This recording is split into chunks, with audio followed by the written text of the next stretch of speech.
Hello everyone, आज के इस लेक्चर हम डिस्कस करने जा रहे हैं आईआईटी जेम से रिलेटेड कुछ इंपॉर्टेंट पीवाईक्यूज। जैसे कि आप सब लोग जानते हैं कि हमने यहाँ पर एक नई लेक्चर सीरीज स्टार्ट की है, जिस लेक्चर सीरीज में हम आईआईटी जेम फिजिक्स के इंपॉर्टेंट पीवाईक्यूज को डिस्कस कर रहे हैं और आज है इस लेक्चर सीरीज का लेक्चर नंबर 13। इस पूरी लेक्चर सीरीज में जितने भी लेक्चर होंगे वो सब के सब आपके लिए YouTube पे फ्री में अवेलेबल कर दिए जाएंगे। यानी ये एक टाइप का क्या है, आप सब लोगों के लिए फ्री कोर्स है। तो शुरू करते हैं आज का ये लेक्चर। क्वेश्चन नंबर 1 आपको आपकी स्क्रीन में दिख रहा है। क्या बोल रहा है भाई क्वेश्चन नंबर 1, जो कि 2023 में आया हुआ है, जेम 2023 में। क्या कहना है इस क्वेश्चन का? इस क्वेश्चन का कहना है a uniform stick of length L, जिसकी लेंथ कितनी है भाई? स्मॉल एल है, एंड मास स्मॉल एम, जिसका मास कितना है? स्मॉल एम है, pivoted at its top and is oscillating with an angular frequency of omega R. Assuming small oscillations, the ratio of omega r upon omega s, where omega s is angular frequency of simple pendulum of the same length will be। ठीक है, तो हमारे पास क्या है? एक uniform stick है। तो सबसे पहले यहां पर इस तरह से एक फिक्स सरफेस ले लो यूं करके। माना ये क्या है, मेरे पास कोई एक फिक्स सरफेस है। इस फिक्स सरफेस से हमने एक स्टिक इस तरह से लटका रखी है यूं करके, जिस स्टिक की लेंथ कितनी है? एल बोल रखा है यहां से यहां तक। This is length of stick. और इसका मास कितना बोल रखा है उसने? एम बोल रखा है। एक और खासियत है, ये कैसी स्टिक है? एक यूनिफॉर्म स्टिक है, यानी मास डिस्ट्रीब्यूशन कैसा है इसमें? यूनिफॉर्म है। ठीक है, नाउ अब क्या हो रहा है? ये जो पॉइंट है ये वाला, ये कैसा पॉइंट है भाई? एक फिक्स पॉइंट है। और ये स्टिक एक फिक्स पॉइंट के अबाउट इस तरह से क्या कर रही है? ऑसिलेट कर रही है। और जब ऑसिलेट कर रही है तब इसकी एंगुलर फ्रीक्वेंसी कितनी है? ओमेगा आर है। ठीक है ना। अब आपको एक चीज बतानी है कि जब ये ऐसे ऑसिलेशन करेगा तो ये किस टाइप का पेंडुलम है? क्या एक सिंपल पेंडुलम है? आंसर है नहीं। ये किसका एग्जाम्पल है? ये एग्जाम्पल है किसका? कंपाउंड पेंडुलम का। ये किसका एग्जाम्पल है भाई? कंपाउंड पेंडुलम का एक ये एग्जाम्पल है। यानी इस तरह से मेरे पास रॉड है जो कि इस तरह से स्मॉल ऑसिलेशन कर रही है और इसका एक एंड फिक्स है।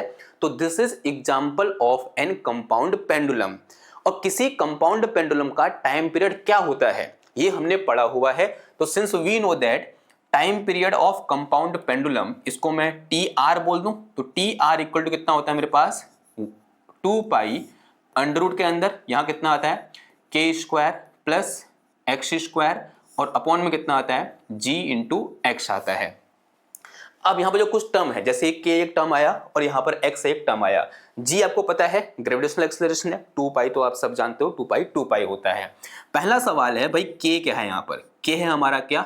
रेडियस ऑफ गायरेशन या फिर रेडियस ऑफ जायरेशन, जो भी आप चाहो बोल सकते हो। के इज रेडियस ऑफ जायरेशन। ठीक है, के क्या है हमारा? रेडियस ऑफ जायरेशन है। एक्स क्या है भाई? एक्स है मेरे पास perpendicular distance of centre of gravity, या बोल सकते हैं centre of mass from fix point.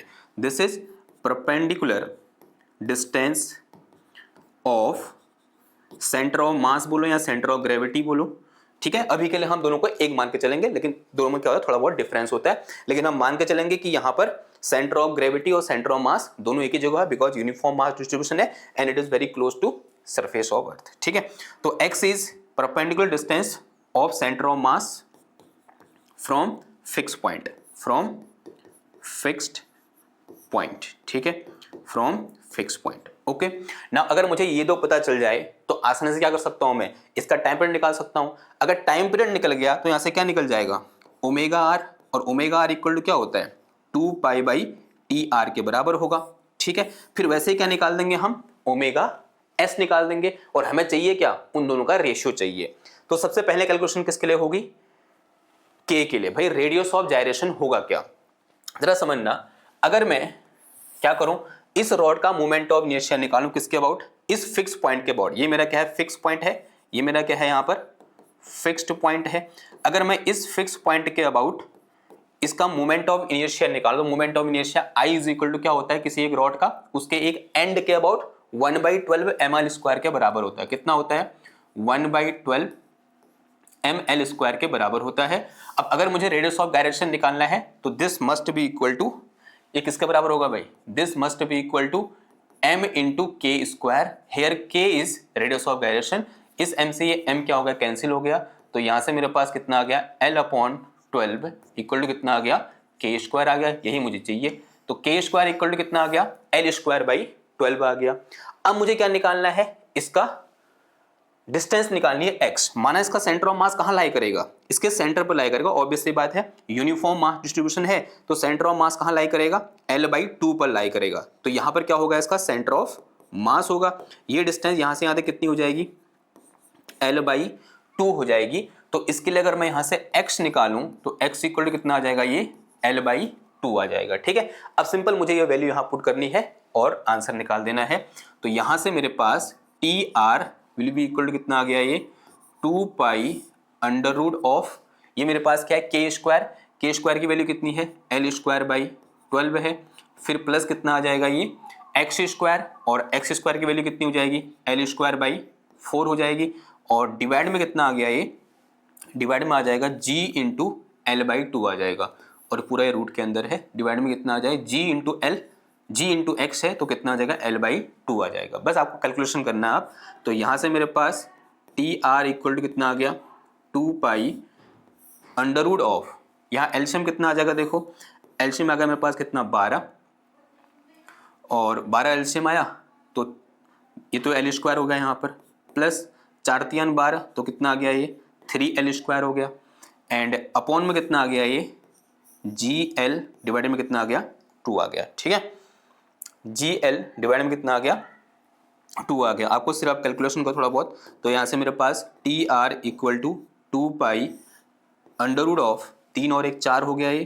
तो this one is 4l square, upon में कितना आया, 12 आया, और ये इंटू में कितना आ जाएगा, इधर पर 2, और नीचे कितना आ गया, ये G इंटू L आ गया। ठीक है, देखो इस L से एक L कैंसिल हो गया, और ये कितने बार कैंसिल हो गया भाई, 6 दूना 12 होता है, 2 दूना 4, 3 दूना 6। तो अगर मैं यहाँ से क्या निकालूं, TR निकालूं, तो TR इक्वल टू आ गया मेरे पास कितना, this is 2 pi under root of 2 upon कितना आया, यहाँ से 3G आ गया, 2/3G। तो दिस इज अवर TR। तो TR है time period of this compound pendulum, TR equal to कितना आया, 2 pi under root of 2L/G, ऊपर L भी आएगा, कितना आएगा, 2L/G के बराबर आ जाएगा। ठीक है, अब मुझे निकालना क्या है भाई, ये चीज निकालनी है। तो अगर मैं यहाँ से क्या निकालूं, ओमेगा R निकालूं, तो omega R equal to 2 pi, this is upon में TR की वैल्यू कितनी है, 2 pi under root of this one is 2L, upon में कितना आ गया, G आ गया, 2L अपॉन में कितना आ गया, G आ गया। देखो इस 2 पाई से ये 2 पाई कैंसिल हो गया, तो this is equal to G नहीं, कितना आएगा, 3G आ जाएगा, और अंडर रूट में कितना आ जाएगा, ये दिस इज 3G अपॉन में कितना आया, 2L आया। तो this is our omega R। अगर मैं यहाँ से ओमेगा R को यहाँ पर लिखूँ, तो जो ओमेगा R है मेरा, वो कितना निकल के आया है, वो निकल के आया कितना, under root of 3G upon 2L, 3G upon 2L निकल के आ रखा है। ये मेरा क्या है, ओमेगा R है, angular frequency of this stick. Okay, लेकिन अब क्या निकालना है, अगर मेरे पास क्या हो, एक सिंपल पेंडुलम हो जिसकी लेंथ उतनी ही हो जितनी इस स्टिक की लेंथ है। अब उसके लिए मुझे नया पेज चाहिए। अब मेरे पास क्या है, यहाँ पर एक सिंपल पेंडुलम है। सिंपल पेंडुलम में जिस स्ट्रिंग से हम किसी एक बॉब को लटकाएंगे वो कैसी होगी भाई, एक मासलेस स्ट्रिंग होगी। तो मान लिया ये मेरे पास क्या है, एक स्ट्रिंग है, ये यहाँ पर m मास लटका रखा है, ये डिस्टेंस यहाँ से यहाँ तक इसने कितनी बोल ली है, इसको L बोल दिया है। अब इसके टाइम का फॉर्मूला आप सब जानते हो कितना होता है, T इज इक्वल टू 2 पाई, इसको हमने क्या बोला है, TS बोल दो। तो TS equal to 2 pi under of L upon G के बराबर होता है। अगर मैं यहाँ से ओमेगा S निकालूंगा तो ये कितना आ जाएगा मेरे पास, 2 पाई डिवाइड में TS आ गया। अब TS की वैल्यू पुट करो, ये मेरे पास क्या है, यहाँ 2 पाई है, डिवाइड में TS की वैल्यू कितनी आ जाएगी, ये 2 pi under root of L upon कितना आ गया, G आ गया। देखो 2 पाई से ये 2 पाई कैंसिल हो गया, तो यहाँ से मेरे पास ओमेगा S इक्वल टू कितना आ गया, under root of G upon L आ गया। तो ओमेगा S इक्वल टू कितना आया, under root of G upon L आया। और ओमेगा R मैंने अभी निकाल रखा है, कहाँ निकाला है भाई, यहाँ पे निकालना है। मुझे चाहिए क्या, दोनों का रेशियो चाहिए। अगर मैं यहाँ से क्या निकालूं, omega R upon omega S निकालूं, तो this will be equal to under root of 3g upon 2l, और अपॉन में कितना आ गया, under root of omega S की वैल्यू कितनी है, g अपॉन एल के बराबर है। रूट जी अपॉन एल से root G upon L cancel हो जाएगा, तो यहाँ से मेरे पास omega R upon omega S कितना आ जाएगा, देखो omega R upon omega S will be equal to under root के अंदर ये मेरे पास कितना आया, 3/2 आ गया। ठीक है, अंडर रूट के अंदर 3/2। क्या ऐसा कोई ऑप्शन मैच कर रहा है? हाँ जी कर रहा है। कौन सा वाला? Option number B. यही क्या होगा, हमारा करेक्ट आंसर होगा। ठीक है, तो इस तरह से यहाँ से क्वेश्चन पूछे जा रहे हैं। यहाँ पर दो कॉन्सेप्ट यूज हुए। एक कौन सा कॉन्सेप्ट यूज हुआ, एक तो कॉन्सेप्ट यूज हुआ कंपाउंड पेंडुलम का, दूसरा यहाँ पर कॉन्सेप्ट यूज हुआ किसका, जो ऐसे डायरेक्ट कॉन्सेप्ट यूज नहीं हुआ यहाँ पर, कौन सा, रेडियस ऑफ गायरेशन वाला, कि किस तरह से हम रेडियस ऑफ गायरेशन निकाल सकते हैं, वो आपको पता होना चाहिए। किधर बात इतनी, और ये फॉर्मूला तो पता ही होना चाहिए कि भाई time period of compound pendulum का फॉर्मूला क्या होता है, ये होता है। इसको नोट कर लो, जैम में यहां से क्वेश्चन आता ही आता है। और आपको ये पता होना चाहिए कि के क्या है, radius of gyration about an axis which is passing through this fix point, उस एक्सेस के अबाउट जो इस फिक्स पॉइंट से पास कर रही है, और एक्स क्या है, perpendicular distance of centre of gravity from fix point. ठीक है बात, ओके, इतनी बात ठीक है। तो आप बढ़ते हैं हम अपने अगले क्वेश्चन की ओर, क्वेश्चन नंबर 2। देखो क्वेश्चन नंबर 2 अगेन एक बहुत अच्छा क्वेश्चन है। अगेन ये क्वेश्चन 2023 में आया हुआ है। क्या बोल रहा है भाई question, water from a tank is flowing down through the hole at its bottom with a velocity of 5 metre per second. Velocity कितनी है उसकी, 5 मीटर पर सेकेंड है। If this water fall on a flat surface kept below the hole at a distance of 0.1 metre. ठीक है, कितने distance पर रखा हुआ है, उसके नीचे 0.1 मीटर पर रखा हुआ है, एंड स्प्रेड हॉरिजेंटली। और कैसे स्प्रेड हो रहा है, हॉरिजेंटली स्प्रेड हो रहा है। The pressure exerted on the flat surface is closest given by acceleration due to gravity is 9.8 metre per second square and density of water is 100 kg पर metre cube. और answer निकालना है kilo Newton पर metre square में। ठीक है, pressure निकालना है कि वहां पर नीचे कितना प्रेशर एक्सर्ट होगा जब पानी वहां पर गिरेगा। तो क्वेश्चन कुछ इस टाइप का है कि मेरे पास क्या है, एक टैंक है यूं करके, तो ये मेरे पास क्या है भाई, एक टैंक है कुछ इस तरह से। तो here we have a tank, इसमें पानी भरा हुआ है ऐसे करके, इसमें क्या भरा हुआ है, पानी भरा हुआ है। ठीक है, इसके बॉटम में एक छोटा सा होल कर दिया गया है। क्या कर दिया गया है, इसके बॉटम में एक छोटा सा होल कर दिया गया है यहाँ पर। ठीक है, यहाँ पर एक छोटा सा इस तरह से होल कर दिया गया है, और यहाँ से पानी बाहर निकल रहा है। क्या हो रहा है, यहाँ से वाटर या पानी बाहर निकल रहा है यूं करके। अब जिस स्पीड से पानी यहाँ से बाहर को निकला, उसकी स्पीड में कितनी देखी है, u equal to 5 metre per second. This is speed of water coming out from this hole. अब जब वाटर नीचे को आया ना, किससे टकराया, यहाँ पर एक फ्लैट सरफेस है। कई सरफेस है भाई, एक फ्लैट सरफेस है। दिस इज अवर सरफेस, ये हमारी क्या है, फ्लैट सरफेस है। जब पानी यहाँ से आया, इस पर टकराया, माना इस तरह से पानी आ रहा है यहाँ से। ठीक है, ये पानी आ रहा है, ये पानी आ रहा है यहाँ से यूं करके। ठीक है, ये पानी आया आया आया आया, इससे टकराया, और टकराने के बाद कैसे स्प्रेड हो गया भाई, हॉरिजेंटली ऐसे स्प्रेड हो गया इस डायरेक्शन में, कुछ इस तरह से। ठीक है, आपने देखा हो ना, जब पानी आता है, जब नल से आता है पानी, जमीन से टकराया तो कैसे स्प्रेड होता है, यूं करके हॉरिजेंटली स्प्रेड होता है। यहाँ पर ऊपर को भी आता है रियल लाइफ में, हमने उसको इग्नोर किया है। तो पानी सिर्फ कैसे स्प्रेड हो रहा है, इस तरह से हॉरिजेंटली स्प्रेड हो रहा है। ये बात समझ में आ रही है आपको, पानी ऊपर से आ रहा है और हॉरिजेंटली स्प्रेड हो रहा है, पानी ऊपर से आ रहा है और हॉरिजेंटली स्प्रेड हो रहा है। तो हमें निकालना है जब पानी टकरा रहा है तो वो कितना फोर्स लगा, कितना प्रेशर लगा रहा हो। क्या निकालना है कि कितना प्रेशर लगा रहा होगा, किसकी बात कर रहा है वो, प्रेशर की बात कर रहा है कि कितना प्रेशर वहां पर लग रहा होगा जब पानी उस सरफेस से टकरा रहा है। ठीक है, क्वेश्चन क्या बोल रहा है ये समझ में आया आपको। अब किसकी बारी है भाई, कैलकुलेशन की बारी है। अब कुछ यहाँ पर कुछ चीजें अज्यूम कर लो कि जब पानी यहाँ से आ रहा है ना यूं करके, तो ये कुछ इस तरह से आ रहा होगा, ऐसे सिलेंड्रिकल शेप में आ रहा होगा यूं करके। अब जिस एरिया पर ये पानी टकरा रहा है, अब मैं एरिया की बात क्यों कर रहा हूं, बिकॉज प्रेशर क्या होता है, फोर्स पर यूनिट एरिया होता है।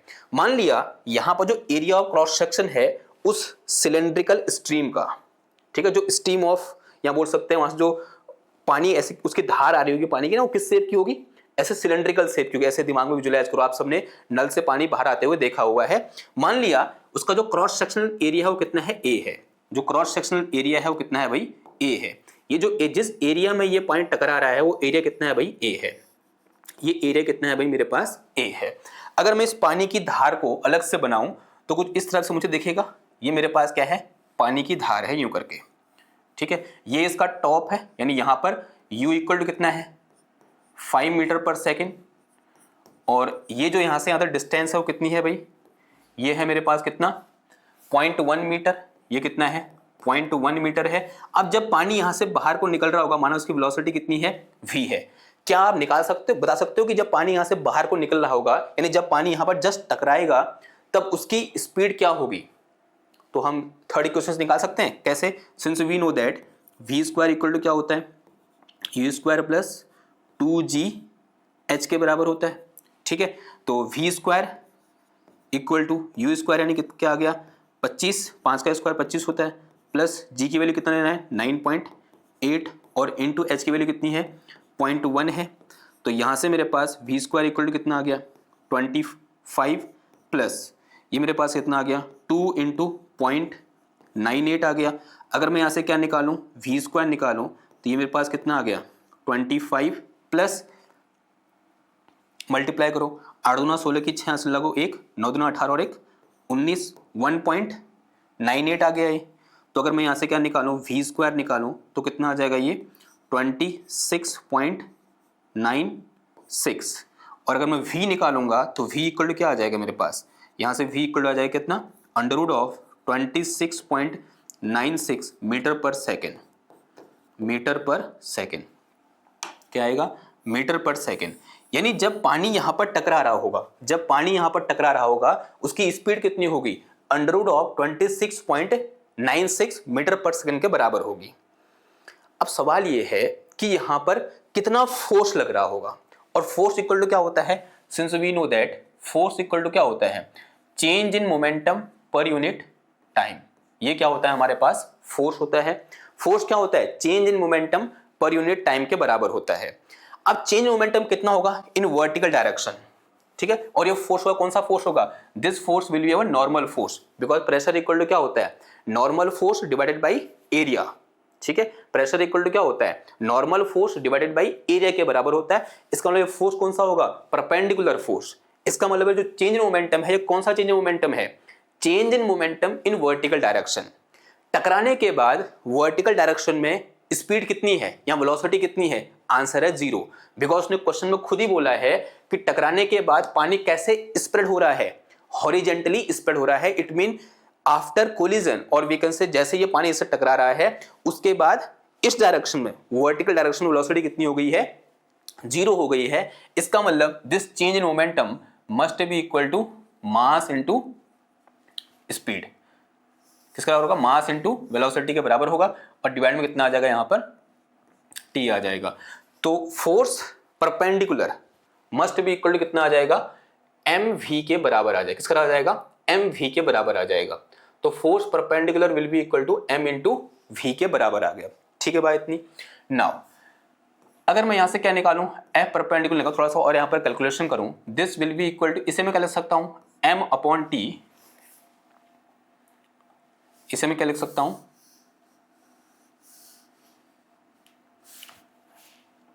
इसे मैं लिख सकता हूं क्या, m upon T into V लिख सकता हूं। m अपॉन टी क्या होगा, mass of water stacking this floor per unit time, और we can say mass of water stacking this surface per unit time. Unit time में कितना water का मास इसको स्ट्राइक कर रहा होगा, ठीक है। यही तो हुआ m अपॉन टी का मतलब कि यूनिट टाइम में कितना मास यहां से बाहर निकल रहा होगा, ऐसा ही बोल सकते हैं हम। यहां बोल सकते हैं कितना मास यहां पर स्ट्राइक कर रहा होगा। और इसी को लिखने का एक और तरीका क्या हो सकता है कि this f perpendicular will be equal to mass into क्या होता है, देखो हमने क्या पढ़ा है, rho is equal to m upon v पढ़ा है, तो मास इक्वल टू कितना आ जाएगा, रो इंटू वी के बराबर आ जाएगा, जहां v क्या है, वॉल्यूम है, ठीक है। जहां v क्या है भाई, वॉल्यूम है। यहां पर जो v है ये क्या है मेरा, वॉल्यूम। इसको क्या लिखेंगे हम, कैपिटल V लिखेंगे, ठीक है। तो this is our capital V volume. तो ये मेरा क्या है, कैपिटल V वॉल्यूम है, ठीक। Capital V volume. तो मास इक्वल टू क्या आ गया, रो इंटू वॉल्यूम आ गया। तो इसे मैं लिख सकता हूं रो इंटू V अपॉन में कितना आ गया T इंटू कितना आ जाएगा V, ये स्पीड है। तो यहां से मेरे पास F perpendicular must be equal to rho, तो ऐसे लिख सकता हूं मैं, रो क्या है, डेंसिटी ऑफ वाटर है, into volume of water stacking per unit time into V। यानी वॉल्यूम V क्या है यहाँ पर, capital V, volume of water stacking this surface per unit time. Unit time में पानी का कितना वॉल्यूम इस सरफेस को हिट कर रहा होगा, वो मेरे पास क्या है, V अपॉन टी है।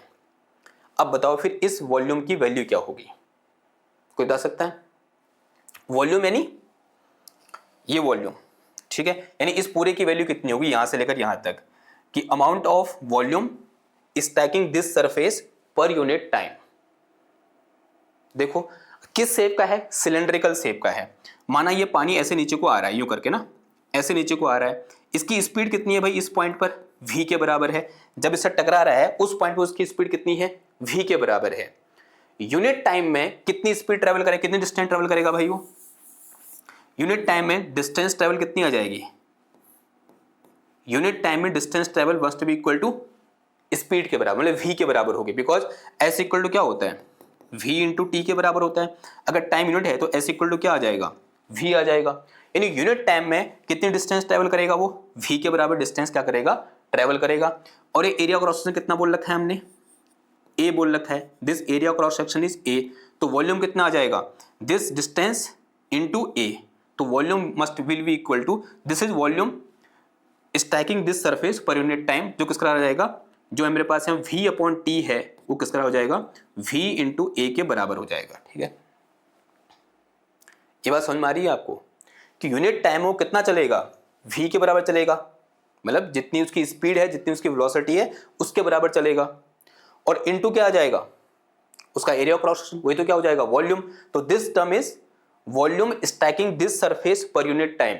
यानी जो कैपिटल V अपॉन टी है किसके बराबर है, स्मॉल v इंटू ए के बराबर है। ये वैल्यू यहां थोड़ा इधर पुट करो, तो यहां से मेरे पास F perpendicular must be equal to rho into V into a into कितना आ गया, v आ गया। इस a को यहां ले आओ तो F perpendicular upon a is equal to कितना आ गया, रो v स्क्वायर के बराबर आ गया।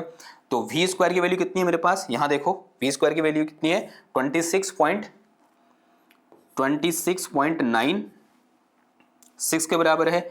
इंटू रो की वैल्यू कितनी है, 1000 है, और इतना क्या आ जाएगा, ये न्यूटन पर मीटर स्क्वायर आ जाएगा। ठीक है, इस 1000 को मैं क्या लिख सकता हूं, किलो लिख सकता हूं। तो दिस इज 26.96 किलो न्यूटन पर मीटर स्क्वायर। नाउ इसको मैं क्या लिख सकता हूं, अप्रोक्सीमेटली 27 लिख सकता हूं। तो कितना आ जाएगा ये, दिस इज 27 किलो न्यूटन पर मीटर स्क्वायर। तो दिस इज प्रेशर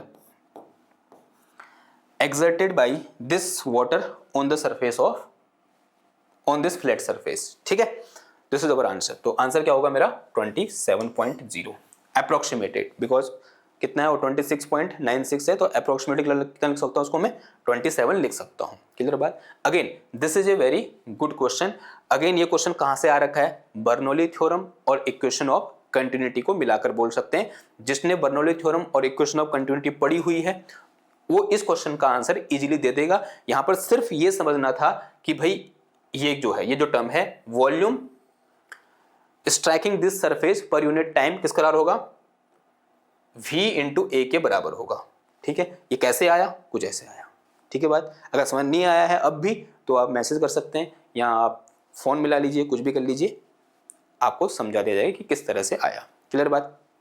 ओके, तो ये कौन सा क्वेश्चन है हमारा, क्वेश्चन नंबर 2 है। बढ़ते हैं अपने अगले क्वेश्चन की ओर, क्वेश्चन नंबर 3 की ओर। क्वेश्चन नंबर 3 क्या बोल रहा है, अगेन मोमेंट ऑफ इनर्शिया में आ गए हम। हाँ जी, कहा ना, मैंने कल ही बोला था मोमेंट ऑफ इनर्शिया क्या है, जैम वालों का फेवरेट टॉपिक है। अगेन 2023 में क्वेश्चन आ रखा है। क्या बोल रहा है, a rod of mass capital M, mass कितना है उसका भाई, कैपिटल एम है, length is capital L, and non uniform mass per unit length is this. हमको लीनियर मास डेंसिटी दे रखी कितनी, lambda x equal to 3m square upon L cube, is held vertically by a pivot as shown in the figure. Figure यहां पर दे रखा है इन, अरे यार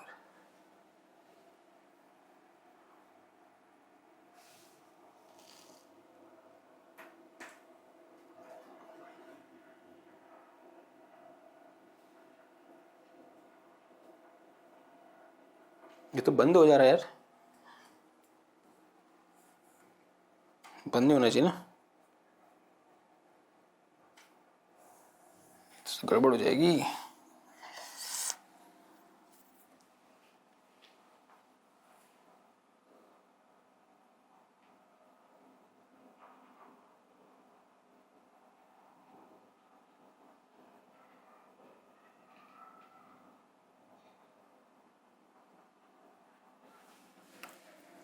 लाइट जाने में बंद हो जा रहा है, इन्वर्टर से एकदम उठा नहीं पा रहे इसको, ऐसा क्यों हो रहा होगा?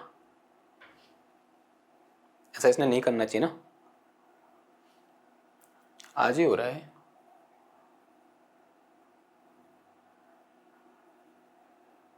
लाइट तो कल परसों नरसों भी गई होगी शायद पढ़ते समय, आज ही पता नहीं क्यों कर रहे हैं। चलो करना पड़ेगा कुछ इलाज।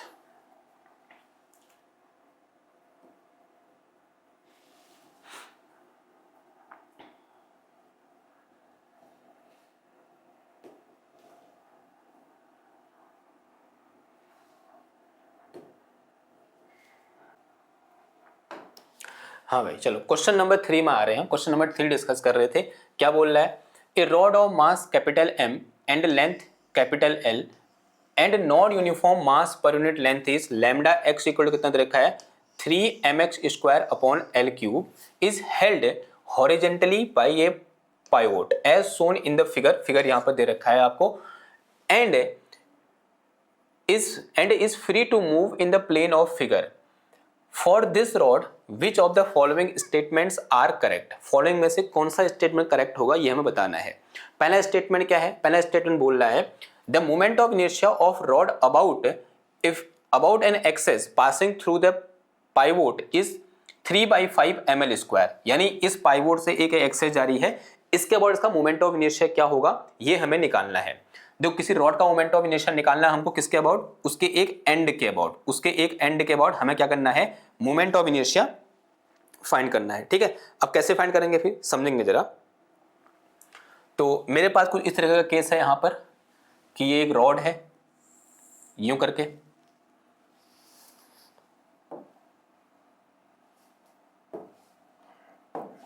ठीक है, तो यूं करके हमारे पास क्या है भाई, एक रॉड है, ओके, एक एक्सेस इसके इस एंड से पास कर रही है, इसके बाद मोमेंट ऑफ इनर्शिया निकालना है। और कैसी रॉड है भाई? एक नॉन यूनिफॉर्म रॉड है जिसके लिए मुझे मास पर यूनिट लेंथ इस तरह से गिवन है। तो क्या करोगे? सबसे पहले हम सब जानते हैं यहाँ पर एक छोटा सा मास एलिमेंट चूज कर लोगे। ठीक है, लेट अस से मैंने क्या कर लिया, यहाँ पर एक छोटा सा इस तरह से मास एलिमेंट चूज कर लिया जो कि यहाँ से कितने डिस्टेंस पर है?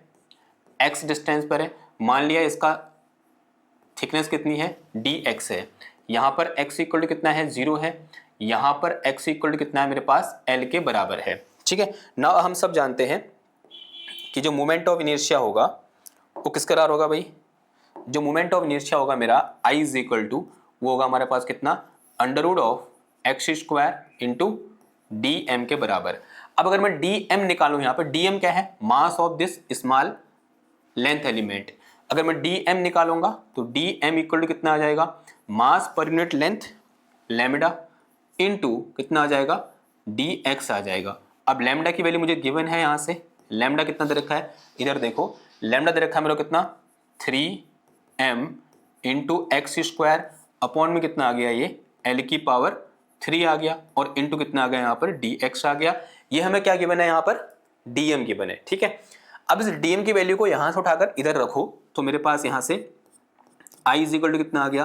Under root of x square into this is 3m x square upon में कितना आया? l की पावर 3 इंटू डी एक्स। अब x की लिमिट कहाँ से कहाँ तक है? देखो साफ साफ दिख रहा है, 0 से लेकर कहाँ तक? l तक है। तो moment of inertia I will be equal to कितना आ जाएगा यहाँ से?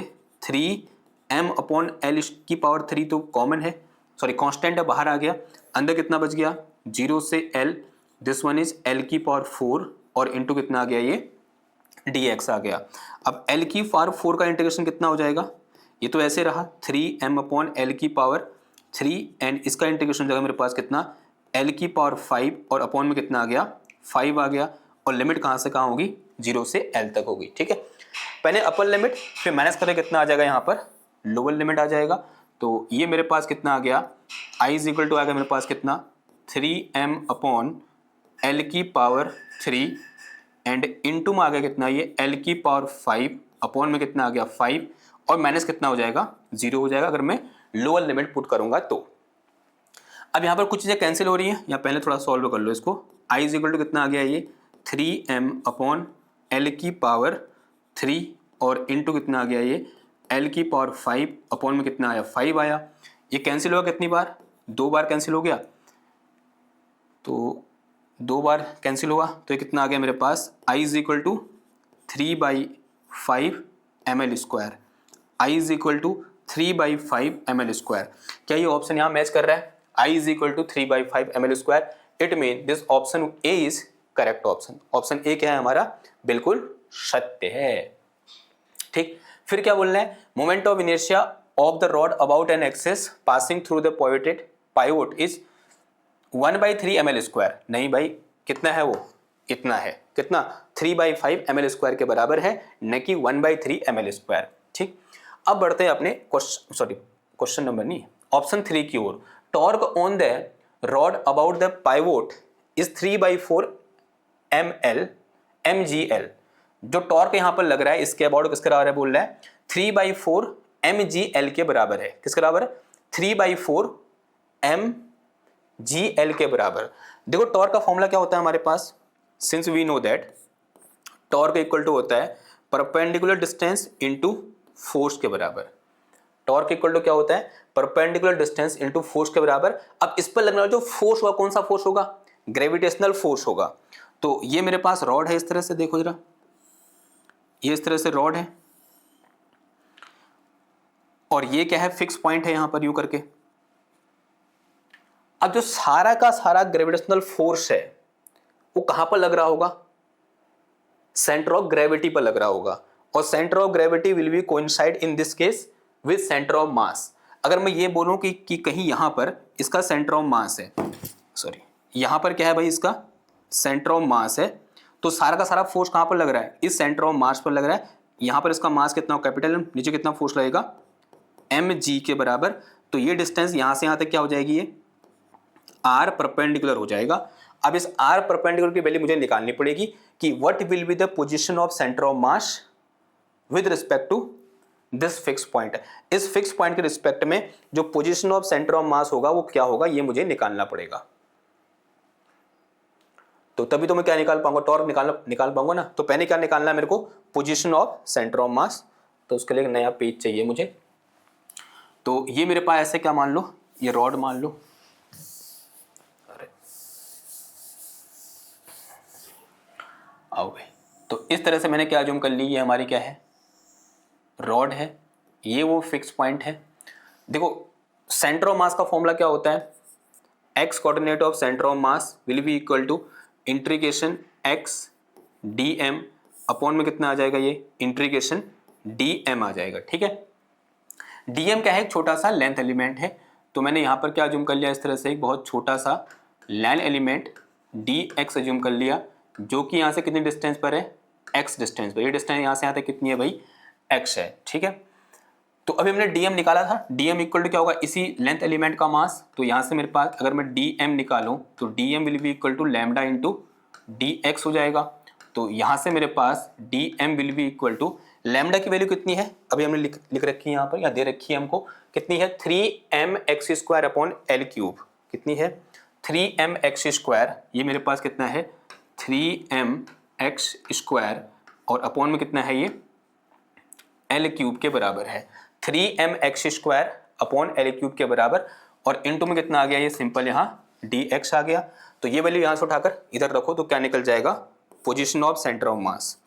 तो x centre of mass will be equal to x into dm की वैल्यू कितनी है, ये 3m, this one is x square upon L की पावर 3 और इंटू कितना आ गया, ये dx आ गया। एंड अपॉन में कितना आ जाएगा, देखो ये अपॉन में आ गया मेरे पास कितना, integration this one is m, कितना आ जाएगा, ये dm की वैल्यू पुट करनी है तो this is 3m x square और अपॉन में कितना आ गया एल की पावर 3 और इंटू कितना आ गया dx आ गया। लिमिट कहाँ से कहाँ तक हुई, लोअर लिमिट कहाँ से कहाँ तक, 0 से l तक, sorry lower limit 0 upper limit l, तो 0 से l। इंटीग्रेशन को सॉल्व करेंगे, जो चीज़ें कांस्टेंट है वो इंटीग्रेशन से बाहर आ जाएंगी। तो ये मेरे पास यहाँ से 3m अपॉन l की पावर 3 बाहर आ गया, अंदर कितना बच गया यहाँ से x की पावर 3 और इंटू कितना आ गया dx, लिमिट कहाँ से कहाँ 0 से l, एंड अपॉन में कितना आ गया ये मेरे पास कितना आया 3m upon x square upon l की पावर 3 एंड इंटीग्रेशन, सॉरी ये x अंदर रहेगा,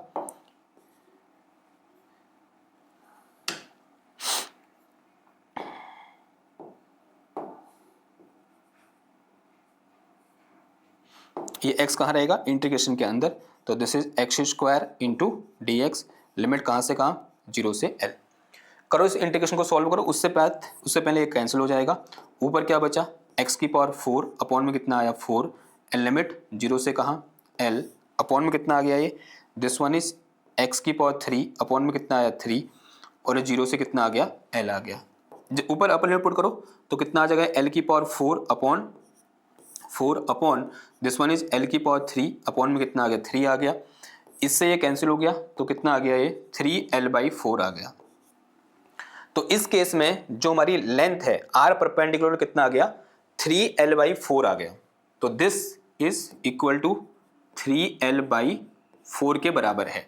तो ये वैल्यू यहाँ पुट कर देंगे तो torque tau is equal to ये मेरे पास f के बराबर है, तो कितना आ गया ये 3l/4 into m into g आ गया। तो ये मेरे पास कितना आ गया 3/4 mlg आ गया। तो 3/4 mlg, ठीक है बिल्कुल सही है भाई 3/4 mlg। तो option C is also correct, ठीक है ऑप्शन सी भी क्या है मेरे पास करेक्ट है। फिर आगे बोल रखा है उसने ऑप्शन डी में if the rod is released the point at a distance of 2l/3 from the pivot will fall with a acceleration g। देखो भाई g एक्सेलरेशन से वो पार्ट फॉल करेगा जहां पर उसका सारा का सारा मास कंसंट्रेटेड होगा, यानी जहां पर उसकी सेंटर ऑफ ग्रेविटी होगी, जो कि यहां से कितने डिस्टेंस पर है 3l/4 डिस्टेंस पर है। तो ये ऑप्शन क्या हो जाएगा मेरा गलत हो जाएगा। तो this is our wrong option. तो सिर्फ 2 ऑप्शन सही आ रहे हैं मेरे, एक ऑप्शन सी और एक ऑप्शन ए। तो A and C are correct. तो ए और सी 2 ऑप्शन क्या है हमारे करेक्ट है, ठीक है।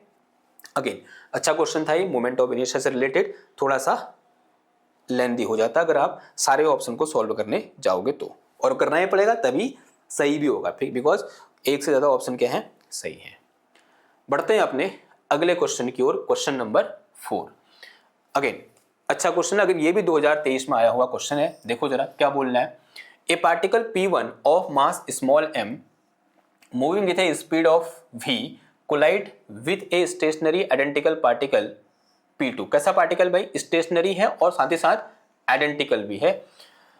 The particle bounce off each other elastically with P1 getting deflected by an angle of 30 degree. जो P1 है वो 30 डिग्री से क्या हो रहा है डिफ्लेक्ट हो रहा है from its original direction, then which of the following statements is or are true after the collision. ठीक है, आफ्टर द कोलिजन। ठीक, तो क्वेश्चन में कुछ इस तरह की सिचुएशन है, ऐसा आपने बहुत बार पढ़ा होगा कि मेरे पास एक मास ये है, इसको मैंने क्या बोला है P1 बोला है, इसका मास m बोल दो, इसकी वेलोसिटी इनिशियली कितनी है v है। एक दूसरा मास है जो कि आइडेंटिकल है लेकिन रेस्ट पर है, ये मेरे पास P2 है, इसका मास भी कितना है m है, और ये इनिशियली कहाँ पर है भाई रेस्ट पर है। ठीक है, अब दोनों आगे बढ़े, ये बढ़ रहा है आगे, कोई रुका हुआ है, दोनों क्या होंगे टकराएंगे एक दूसरे से इस तरह से क्या हुए टकराए। ये भी m है, ये भी m है, ये मेरे पास P1 है, ये मेरे पास P2 है। अब जो P1 है ये इसकी इनिशियल डायरेक्शन कौन सी है, ये वाली है। जो P1 है टकराने के बाद कहाँ को चला गया भाई, इधर को चला गया। This is direction of P1 after collision. जो P1 है वो कोलिजन के बाद इधर की ओर गया, इसका मास कितना है m है। लेट अस से इसकी वेलोसिटी कितनी हो गई है अब v1 हो गई है, और ये जो एंगल है यहाँ से यहाँ तक कितना दे रखा है मेरे को 30 डिग्री गिवन है। अब मुझे ये पता नहीं कि P2 कहाँ को गया। मान लिया P2 इधर को गया, मान लो P2 कहाँ को चला गया भाई, कहीं इस डायरेक्शन में चला गया मेरा P2 कुछ इस तरह से। तो दिस इज अवर P2 जिसका मास भी कितना है m है, जो यहाँ को चला गया, और इसकी वेलोसिटी कितनी है भाई मेरे पास v2 है, ऐसा मैंने अज्यूम कर लिया। अब मान लो ये एंगल कितना है, यहाँ से यहाँ तक थीटा है, ये एंगल कितना है, थीटा है। और ऐसा ही एक केस आपने क्लास 11th में पढ़ा है, और जब हमने कोलिजन डिस्कस किया था थ्योरी वाले लेक्चर्स में, वहां भी हमने पढ़ा हुआ है कि भाई अगर कुछ इस टाइप की सिचुएशन होगी और इलास्टिक कोलिजन होगा और ये मास इनिशियली रेस्ट में होगा और ये इसकी ओर आ रहा होगा, तब ये जो इन दो एंगल का सम होगा वो 90 डिग्री के बराबर होगा। तो since we know that from our lectures, हमने लेक्चर में डिस्कस किया है कि दिस 30 degree plus theta must be equal to 90, यानी इन दो एंगल का सम कितना होता है, 90 के बराबर होता है। तो यहां से सिंपल से थीटा इक्वल टू कितना आ जाएगा, 90 माइनस का 30 जो आजकल 60 हो जाता है। तो this is equal to 60 degree. तो this theta will be equal to कितना आ जाएगा मेरे पास, 60 डिग्री के बराबर आ जाएगा। तो theta will be equal to over 60 degree, theta will be over कितना आ जाएगा, 60 डिग्री के बराबर आ जाएगा। ठीक, देखो ऑप्शन सी में अगर मैं ध्यान से देखूं, the angle between the deflection of motion of two particle is 90 degree. तो ऑप्शन सी मेरा क्या है, करेक्ट है। लेकिन यहां पर एक से ज्यादा ऑप्शन क्या हो सकते हैं, करेक्ट हो सकते हैं। तो एक एक करके हम सबको क्या करेंगे, चेक करेंगे। अब बारी किसकी है भाई, स्पीड ऑफ P1। ये जो मेरे पास P1 है इसकी स्पीड कितनी होगी आफ्टर कोलिजन, ये हमें निकालना है। तो हमारे पास दो ही चीज बचते हैं, या तो हम क्या लगाएं, कंजर्वेशन ऑफ मोमेंटम, यहाँ पे थोड़ा सा और हेल्प लेने के लिए क्या लगा दे, कंजर्वेशन ऑफ काइनेटिक एनर्जी। दोनों यहाँ पर कंजर्व रहेगी, क्योंकि किस टाइप का कोलिजन है भाई, एक टाइप का इलास्टिक कोलिजन है, परफेक्टली इलास्टिक कोलिजन यहाँ पर बोल रखा है उसने। कैसा कोलिजन है, इलास्टिक कोलिजन है। ठीक है, तो अगर मैं क्या निकालूं, कंजर्वेशन ऑफ मोमेंटम लगाऊं, क्या लगाऊं, तो उसके लिए मुझे क्या करना पड़ेगा, पहले इस डायरेक्शन में मोमेंटम होगा कितना होगा उसका, P1 V1 के बराबर होगा। इसको उसके कंपोनेंट में ब्रेक करना पड़ेगा। तो एक मोमेंटम इधर की ओर आएगा, तो this will be our M1 तो M ही है, तो M1 V1 cos 30। cos 30 की वैल्यू कितनी होती है, √3/2। कितनी होती है, √3/2 होती है। दूसरा इसका वर्टिकल कंपोनेंट कहाँ की ओर आएगा, इधर की ओर, जिसकी वैल्यू कितनी होगी, MV1 sin 30 के बराबर होगी। किसके बराबर होगी, MV1 sin 30 की वैल्यू कितनी होती है, 1/2 होती है, तो बाई 2 आ जाएगा यहाँ पर। ठीक है, सेम उस तरह से इसके भी दो कंपोनेंट होंगे, एक इधर की ओर यूं करके, एक कहाँ की ओर होगा भाई, इस तरह से इधर की ओर होगा। ठीक है, एक कंपोनेंट इधर की ओर होगा। इसकी वैल्यू क्या होगी, इसकी वैल्यू होगा मेरे पास कितना,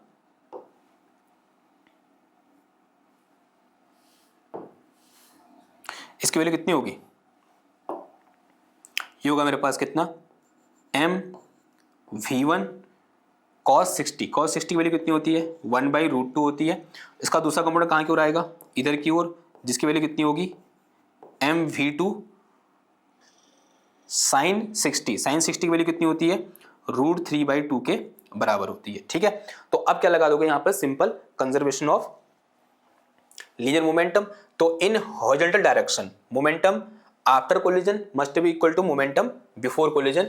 तो कंजर्वेशन ऑफ मोमेंटम, अगर मैं कंजर्वेशन ऑफ मोमेंटम लगाऊंगा यहाँ पर, तो ये कितना आ जाएगा, बिफोर कोलिजन कितना है, M1 नहीं, MV प्लस इसका कितना है 0, and this must be equal to इस डायरेक्शन में, हॉरिजॉन्टल डायरेक्शन में कितना है, यहाँ से मेरे पास देखो MV1 √3/2 एंड प्लस का इसका कितना है, ये MV1 डिवाइड में कितना आ गया, V1 नहीं, ये V2 होगा। यहाँ पर ये चीज़ क्या होगी मेरे पास, ये V2 होगी, ध्यान रखना। तो हियर वी हैव V2, ये V1 नहीं है, क्या है ये, V2 है। देखो सबसे M कैंसिल हो गया, इस M से ये M और ये M क्या होगा मेरा, कैंसिल हो गया। तो अगर मैं यहाँ से क्या निकालूं, V निकालूं, तो V will be equal to कितना आ जाएगा, V1 this one is √3/2 and plus का V2 डिवाइड में कितना आ गया, 2 आ गया। ठीक है, now set is some question number 1, क्योंकि मुझे निकालना क्या है, V1 निकालना है, स्पीड ऑफ P2 निकालनी, यानी मुझे क्या निकालना है, V1 निकालना है। तो यहाँ V2 भी आ रहा है, एक्स्ट्रा है एक टर्म, तो उसको एलिमिनेट करना पड़ेगा। तो उसके लिए क्या लगाना पड़ेगा, conservation of momentum in vertical direction. तो वर्टिकल डायरेक्शन में बिफोर कोलिजन कितना है, 0। In vertical direction momentum before collision is 0 and after collision कितना है भाई, बिफोर कोलिजन कितना है, 0 है, आफ्टर कोलिजन कितना है, इन दोनों का सम, लेकिन दोनों डायरेक्शन क्या एक दूसरे के अपोजिट, तो कितना आ जाएगा यहाँ से मेरे पास mv1 डिवाइडेड बाई √2, फिर माइनस का कितना आ जाएगा mv2 डिवाइड में कितना आ गया √2 नहीं यार क्या है,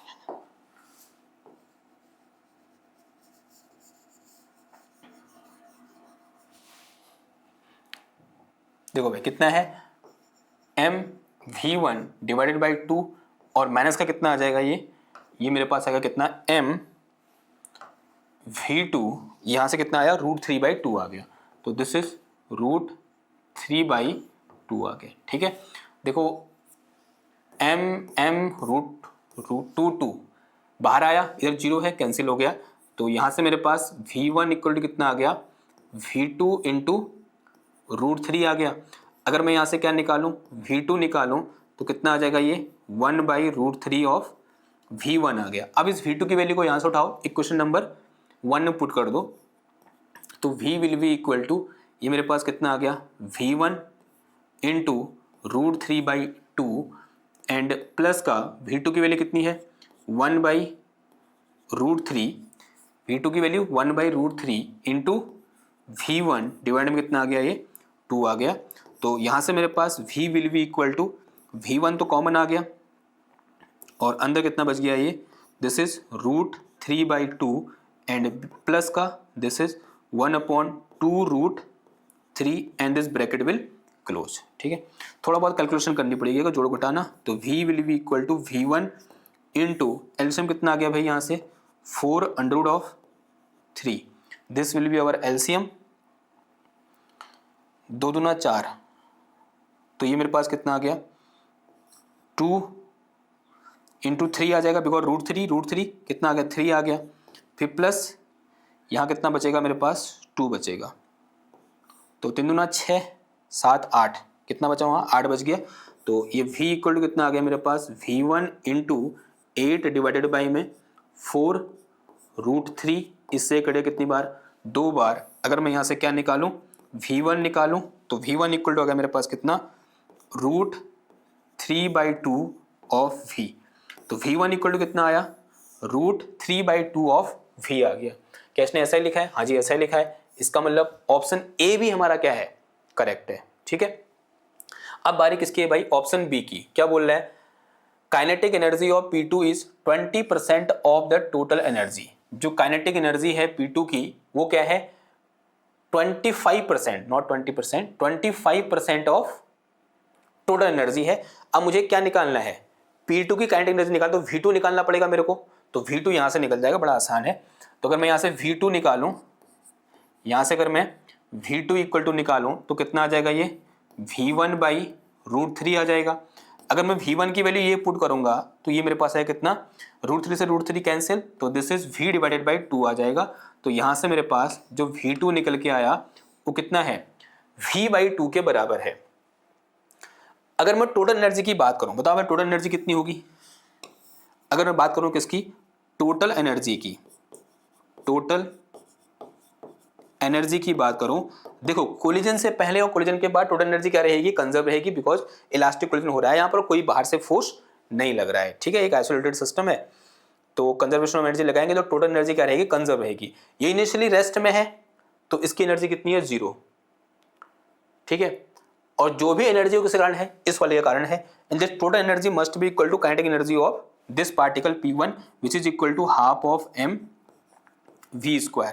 ठीक है, अगर मैं एनर्जी ऑफ या काइनेटिक एनर्जी ऑफ P2 निकालूंगा तो Kp2 will be equal to कितना आ जाएगा हाफ ऑफ mv2 का स्क्वायर, तो this will be equal to half of mv2 का स्क्वायर। v2 कितना है मेरे पास v/2 है, तो कितना आ जाएगा ये v²/4 आ जाएगा।